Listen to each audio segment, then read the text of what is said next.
नमस्कार साथियों, मैं फूलचंद आर्य, प्रवक्ता हिंदी, अध्यापक, दिल्ली सरकार शिक्षा विभाग, आपके बीच हिंदी शिक्षण से संबंधित कुछ पाठ्यक्रम लेकर के आ रहा हूं, जो हमारे 11वीं के बच्चे, 10वीं के बच्चे और उच्चतर क्लासों के बच्चों के उपयोग की जानकारी है, वह मैं आपके सामने ला रहा हूँ। आज का जो टॉपिक, आज का जो हमारा विषय है कविता। हम कविता पर चर्चा करेंगे। हिंदी साहित्य की अनेक विधाएं हैं, जैसे नाटक, कहानी, उपन्यास, एकांकी, आलोचना, निबंध, संस्मरण, रेखाचित्र, आत्मकथा, जीवनी, डायरी, यात्रा वृत्तांत, रिपोर्टाज और कविता। तो उसी कविता की आज हम चर्चा कर रहे हैं। कविता, काव्य या पद्य साहित्य की वह विधा है जिसमें किसी कहानी या मनोभाव को कलात्मक रूप से अभिव्यक्त किया जाता है।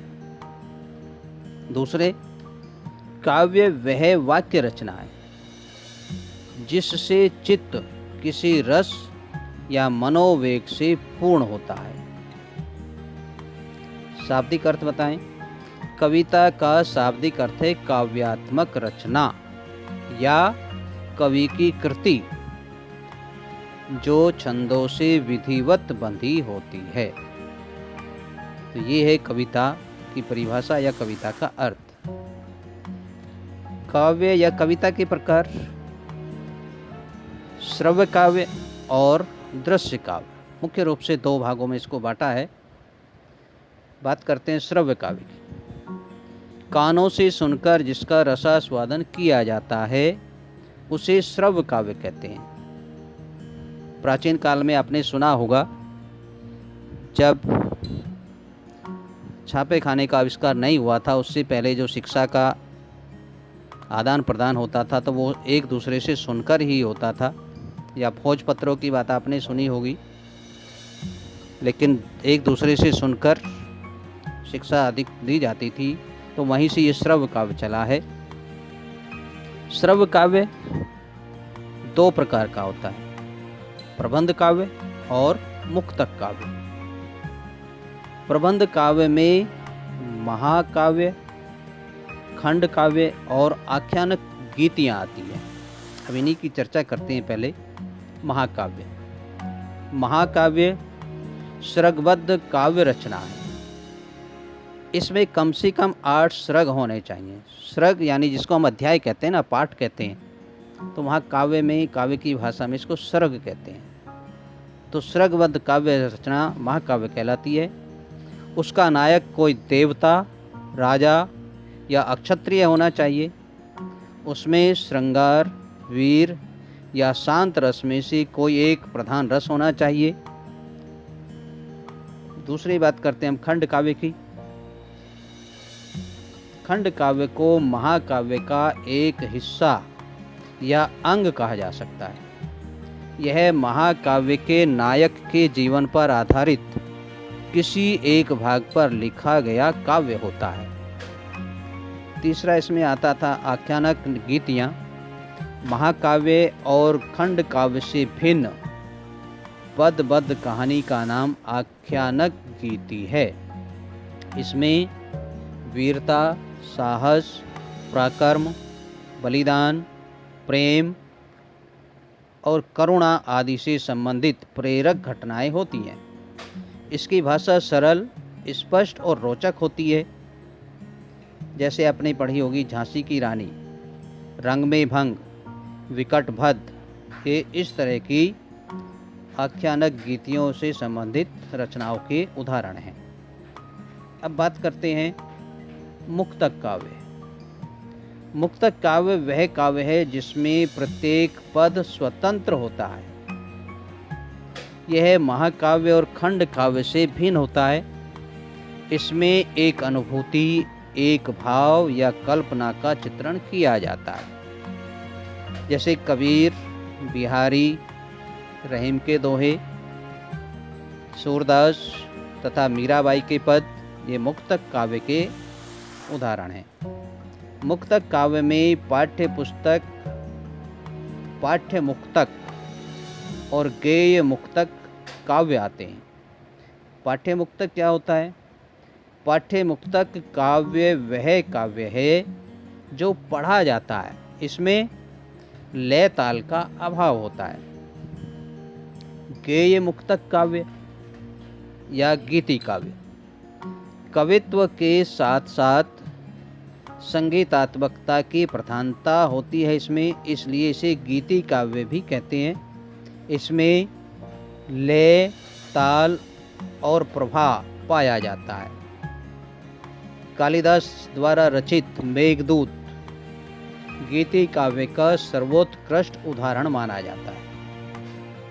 अब दूसरा बात करते हैं हम श्रव्य काव्य।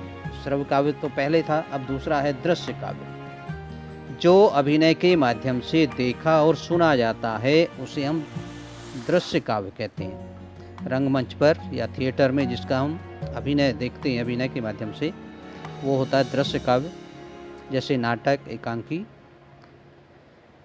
अब उसके बाद बात करते हैं हम कविता के तत्व। कविता के 4 सौंदर्य तत्व होते हैं। एक होता है भाव्य सौंदर्य, दूसरा होता है विचार सौंदर्य, तीसरा होता है नाद सौंदर्य और चौथा है अप्रस्तुत यानी योजना का सौंदर्य। भाव सौंदर्य क्या है? इसमें प्रेम, करुणा, क्रोध, हर्ष, उत्साह आदि जो मनों के भाव हैं उनका वर्णन होता है, उनका दिखाया जाता है कि भाव, मनों के भाव कैसे आ रहे हैं, तो वो भाव सौंदर्य। बात करते हैं विचार सौंदर्य की। दोस्तों, विचारों की उच्चता जैसे राष्ट्रीयता की भावना, देश प्रेम की भावना, सत्य अहिंसा जैसे मानवीय मूल्यों की आदि जो विचार हमारे होते हैं उनको कहते हैं विचार सौंदर्य। नाद सौंदर्य, दोस्तों नाद जैसे आवाज़ नाम से ही पता है, नाद मतलब गाया जाने वाला। लय, तुक, गति और प्रभाव का समावेश होता है इसमें। वर्ण और शब्दों के सार्थक और समुचित विन्यास से कविता में नाद सौंदर्य आ जाता है। तो ये था नाद सौंदर्य। अब बात करते हैं अप्रस्तुत यानी योजना का सौंदर्य। विभिन्न दृश्यों, रूपों तथा तथ्यों को मर्मस्पर्शी और हृदयग्राही बनाने के लिए अप्रस्तुतों का सहारा लिया जाता है। इसको कहते हैं योजना का सौंदर्य। यहाँ अप्रस्तुत चीज़ें कुछ रोचक बनाने के लिए काव्य को ली जाती हैं, तो वो होता है योजना का सौंदर्य। तो ये थी काव्य की बात। अब इसी के साथ साथ हम थोड़ी सी बात कर लेते हैं कि साहित्य के इतिहास के बारे में। हिंदी पद साहित्य का इतिहास। आधुनिक हिंदी पद का इतिहास लगभग 800 साल पुराना माना जाता है, लेकिन हम बात कर रहे हैं हिंदी पद साहित्य का इतिहास। तो विद्वानों ने हिंदी पद साहित्य के इतिहास को 4 भागों में बांटा है। पहला आता है आदिकाल, जिसका दूसरा नाम है वीर गाथा काल। इसमें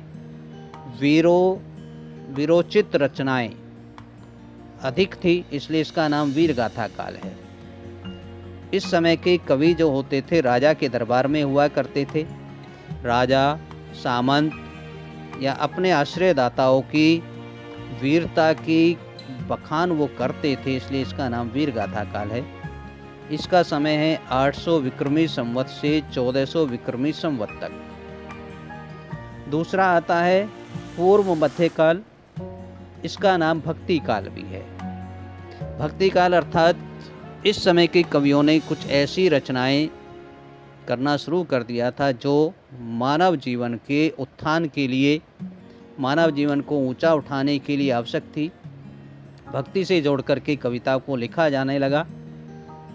आध्यात्मिक क्षेत्र की ओर, आध्यात्मिकता की ओर लोगों को आकर्षित करने के लिए, समाज को सुधार के लिए इस काल में रचनाएं होने लगी। इसका नाम भक्ति काल हो गया। इसका समय था 1400 विक्रमी संवत से 1700 विक्रमी संवत तक। तीसरा आता है उत्तर मध्य काल, जिसको रीति काल कहते हैं। रीति यानी विधि, कार्य करने की विधि, तो उसी के नाम पर रीति काल हमारा इस काल का नाम है। इस काल के कवि जो होते थे, रीति के अनुसार जो समय की मांग थी, समय की जो इच्छा थी, उसके अनुसार कविताएं लिखी गई, इसलिए इसका नाम रीति काल। इसका समय है 1700 विक्रमी संवत से 1900 विक्रमी संवत तक। और चौथा आता है आधुनिक काल, जिसको हम गद्य काल भी कहते हैं। काव्य के साथ साथ इस काल में गद्य रचनाएं भी होने लगी हैं। गद्य रचनाएं पहले भी होती थी, ऐसा नहीं है कि पहले नहीं होती थी, लेकिन अब मुख्यतः गद्य रचनाओं पर जोर दिया जा रहा है। कविताएं होती हैं, इसी कारण गद्य रचना होने लगी, तो गद्य काल इसका नाम रख दिया। 1900 विक्रमी संवत से अब तक आधुनिक काल का समय माना जाता है। तो ये थोड़ी सी जानकारी आपके सामने मैंने कविता के बारे में रखी। दोस्तों, अगर आपके लिए ये उपयोगी है, अच्छी लगी है जानकारी, तो ग्रहण करें, अपने दोस्तों को बताएं, दूसरे साथियों को बताएं, ताकि वो भी मेरे चैनल पर आकर के जानकारी को प्राप्त करके लाभान्वित हों। और इसके बाद दोस्तों, मैं आगे काव्य की बात जब हम कर रहे हैं, तो काव्य के लिए पढ़ने के लिए उससे संबंधित कुछ और जानकारियाँ, जैसे रस, छंद, अलंकार, शब्द शक्ति, ये काव्य के लिए बहुत ज़रूरी होते हैं। तो आगे आने वाली वीडियो में, आगे आने वाले समय में मैं इनके ऊपर चर्चा करूँगा।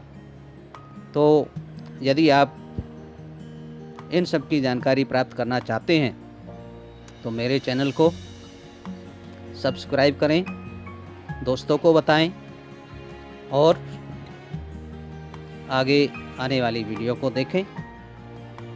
धन्यवाद।